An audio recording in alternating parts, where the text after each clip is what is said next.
আসসালামু আলাইকুম। Friendly mobile প্রবাস টাইম বুলেটিনে আপনাদের স্বাগত জানাচ্ছি। আমি জাহাদুল ইসলাম রনি। শুরুতে জানাবো শিরোনাম।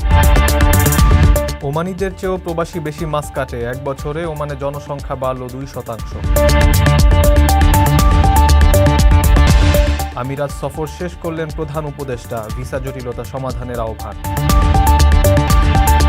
কুয়েতের নতুন আইন, ছেলে মেয়ে উভয়ের বিয়ের বয়স 18 নির্ধারণ।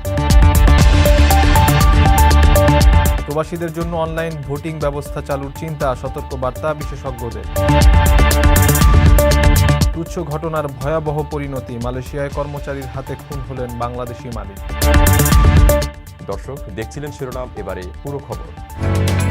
ওমানের সেরা রেট দিচ্ছে বাংলাদেশি প্রতিষ্ঠান গালফ এক্সচেঞ্জ। প্রিয়জনকে টাকা পাঠাতে আজই আসুন আমাদের যে কোনো ব্রাঞ্চে অথবা কল করুন স্ক্রিনে দেয়া নাম্বারে। গালফ এক্সচেঞ্জ, বাংলাদেশিদের প্রিয় এক্সচেঞ্জ।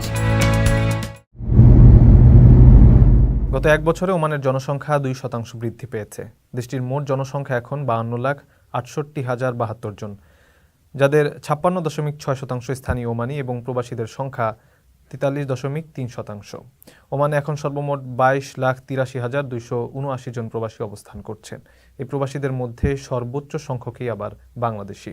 ওমানের জাতীয় পরিসংখ্যান ও তথ্য কেন্দ্র এসব তথ্য নিশ্চিত করেছে। পরিসংখ্যান বলছে 2024 সালে মাসকাট গভর্নরেটের জনসংখ্যা বৃদ্ধি পেয়েছে 3%। তবে এখানে ওমানিদের চেয়ে প্রবাসীদের উপস্থিতি ঢের বেশি। মাসকাটে বসবাস করা ওমানিদের সংখ্যা 5,84,092 জন, আর প্রবাসীর সংখ্যা 9,15,457 জন। মাসকাটের পর প্রবাসীদের বসবাস বেশি উত্তর আলবাতিনায়। অঞ্চলটিতে 3,28,000 প্রবাসী অবস্থান করছেন। ধোফারে থাকেন তৃতীয় সর্বোচ্চ 2,90,000 প্রবাসী। 2024 সালে জনসংখ্যা বৃদ্ধির সর্বোচ্চ হার ছিল বুরাইমিতে। অন্যান্য শহরে মিশ্র জনসংখ্যার প্রবণতা দেখা গেছে। বিপরীতে 2.9% হ্রাস পেয়ে মুসান্দামের জনসংখ্যা কমে দাঁড়িয়েছে 55,000-এ। ডেটা বিশ্লেষণ করে পরিসংখ্যান বিভাগ জানিয়েছে, ওমানে প্রবাসীদের মধ্যে শহর কেন্দ্রিক বসবাসের আগ্রহ ক্রমান্বয়ে বেড়েই চলেছে। যে কোনো প্রয়োজনে দেশের সর্বনিম্ন ভাড়ায় সহজে বুকিং করুন প্রবাসীর হেলিকপ্টার। বাংলাদেশি নাগরিকদের উপর থেকে ভিসা নিষেধাজ্ঞা প্রত্যাহারের পাশাপাশি আরও বাংলাদেশি কর্মী নিতে সংযুক্ত আরব আমিরাতের প্রতি আহ্বান জানিয়েছেন প্রধান উপদেষ্টা অধ্যাপক ডক্টর মোহাম্মদ ইউনুস। আমিরাতের দুবাইয়ে ওয়ার্ল্ড গভর্নমেন্ট সামিটে অংশগ্রহণের সময় দেশটির বেশ কয়েকজন মন্ত্রীর সঙ্গে বৈঠককালে তিনি এই আহ্বান জানান। আমিরাতের ভিসা নিষেধাজ্ঞা তুলে নেয়ার আর্জি, আরও শ্রমিক নেওয়া ও বাংলাদেশে বিনিয়োগের আহ্বান জানানোর পাশাপাশি বাংলাদেশের সস্তা শ্রম ব্যবহার করে আমিরাতের জন্য হালাল পণ্য উৎপাদনের একটি কেন্দ্র গড়ে তোলার সম্ভাবনার কথা জানিয়ে দেশে ফিরেছেন ডক্টর মোহাম্মদ ইউনুস। 2 দিনের সফর শেষে শুক্রবার বিকাল 5টায় দেশে ফেরেন প্রধান উপদেষ্টা। বৈঠকে আমিরাতের কোম্পানিগুলোকে বাংলাদেশে তাদের কারখানা স্থানান্তর করার জন্য আমন্ত্রণ জানানো হয়েছে বলে প্রধান উপদেষ্টার ভেরিফাইড ফেসবুক পেজে উল্লেখ করা হয়েছে। সংযুক্ত আরব আমিরাতের বাণিজ্যমন্ত্রী থানি বিন আহমেদ আল চাইউদির প্রস্তাবের পর তিনি সংযুক্ত আরব আমিরাতের ব্যবসার জন্য একটি বিশেষ শিল্প পার্ক স্থাপনের বিষয়ে নীতিগতভাবে সম্মত হন। আকর্ষণীয় রেট ও দারুণ সব ডাটা বান্ডেল পেতে আজই ব্যবহার করুন ফ্রেন্ডলি সিম। বিয়ের সর্বনিম্ন বয়স 18 নির্ধারণ করেছে কুয়েত সরকার। শিশুদের অধিকার রক্ষা এবং পারিবারিক স্থিতিশীলতা জোরদার করার লক্ষ্যে এই সিদ্ধান্ত নেওয়া হয়েছে বলে জানিয়েছেন দেশটির বিচারমন্ত্রী নাসের আল সুমাইদ। সংযুক্ত আরব আমিরাত ভিত্তিক সংবাদ মাধ্যম গালফ নিউজের প্রতিবেদনে এই তথ্য জানানো হয়। এর আগে কুয়েতে মেয়েদের বিয়ের সর্বনিম্ন বয়স ছিল 15 বছর, অপরদিকে ছেলেদের বিয়ের সর্বনিম্ন বয়স ছিল 17। এবার ছেলে ও মেয়ে উভয়ের জন্যই বিয়ের সর্বনিম্ন বয়স 18 নির্ধারণ করেছে কুয়েত সরকার। কুয়েত জানিয়েছে, শিশু অধিকার সংক্রান্ত কনভেনশন এবং নারীদের বিরুদ্ধে সমস্ত ধরনের বৈষম্য দূরীকরণ সংক্রান্ত কনভেনশন সহ আন্তর্জাতিক পরিসরে তাদের দেয়া বিভিন্ন প্রতিশ্রুতি বাস্তবায়নে বিয়ের বয়স বাড়ানোর এই সিদ্ধান্ত নেওয়া হয়। কুয়েতের বিচারমন্ত্রী নাসের আল সুমাইদ জানান, 2024 সালে দেশটিতে 1,145টি বাল্যবিবাহ হয়েছে। গবেষণায় দেখা গেছে, কুয়েতে প্রাপ্তবয়স্কদের চেয়ে শিশুদের মধ্যে বিবাহ বিচ্ছেদের হার সবচেয়ে বেশি। সংশ্লিষ্টরা বলছেন, বিয়ের আগে স্বামী স্ত্রীর মানসিক ও সামাজিক পরিপক্কতা না থাকার কারণে এসব বিচ্ছেদের ঘটনা ঘটছে। কুয়েতের বিচারমন্ত্রী জানান, তারা তরুণ তরুণীদের সুরক্ষা, বিবাহ বিচ্ছেদ হার হ্রাস এবং পারিবারিক স্থিতিশীলতা বৃদ্ধির জন্য বিয়ের বয়স বাড়ানোরই সিদ্ধান্ত নিয়েছেন। বিদেশ থেকে প্রিয়জনকে উপহার পাঠান প্রবাসী শপের মাধ্যমে। যোগাযোগ করুন স্ক্রিনে দেওয়া নম্বরে। দেশের বাইরে আছেন প্রায় 1.5 কোটি বাংলাদেশি। এবার জাতীয় নির্বাচনে তাদের ভোটাধিকার নিশ্চিতে পোস্টাল ব্যালটের পরিবর্তে অনলাইন ভোটিং ব্যবস্থা চালুর চিন্তাভাবনা চলছে। রাজনীতি বিশেষজ্ঞদের মতে গণতান্ত্রিক চর্চা মজবুতে প্রবাসীদের ভোটের আওতায় আনা অত্যন্ত জরুরি। ভোট দেওয়ার জন্য 2008 সাল থেকে পোস্টাল ব্যালটের সুবিধা চালু থাকলেও বেশিরভাগ প্রবাসী তা জানেন না।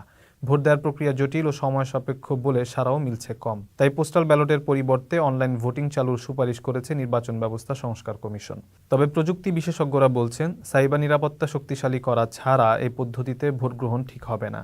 কারণ ছোট একটা নির্দেশনা দিয়ে 1 লাখকে 10-এ নিয়ে আসা সম্ভব। সফটওয়্যার যিনি পরিচালনা করবেন এবং যার পুরোপুরি অ্যাক্সেস আছে তার বিশ্বাসযোগ্যতা নিয়ে প্রশ্ন থাকলে পুরো প্রক্রিয়াই প্রশ্নবিদ্ধ হয়ে যাবে। সব দিক বিবেচনায় প্রবাসীদের ভোটার তালিকা অন্তর্ভুক্ত করতে শিগগিরই 40টি দেশে কাজ শুরু করার কথা জানিয়েছে নির্বাচন কমিশন। রেমিটেন্স যোদ্ধাদের ঢাকায় বিশেষ ছাড়ে রেডি ফ্ল্যাট দিচ্ছে শতভাগ বিশ্বস্ত ও নির্ভরযোগ্য প্রতিষ্ঠান প্রবাসীর সিটি। মালয়েশিয়ায় নিজ দোকানের কর্মচারীর হাতে খুন হয়েছেন রবিউল শেখ নামে বাংলাদেশি ব্যবসায়ী। এই ঘটনায় দোকান থেকে বাংলাদেশি কর্মচারীকে গ্রেফতার করেছে স্থানীয় পুলিশ। শুক্রবার সকাল 9:30টার দিকে দেশটির সেলাঙ্গোর রাজ্যের এশিয়া পাওয়ার ডায়নামিক নামের একটি দোকানে এই ঘটনা ঘটে। পুলিশ খবর পেয়ে ঘটনাস্থল থেকে ওই কর্মচারীকে গ্রেফতার করে।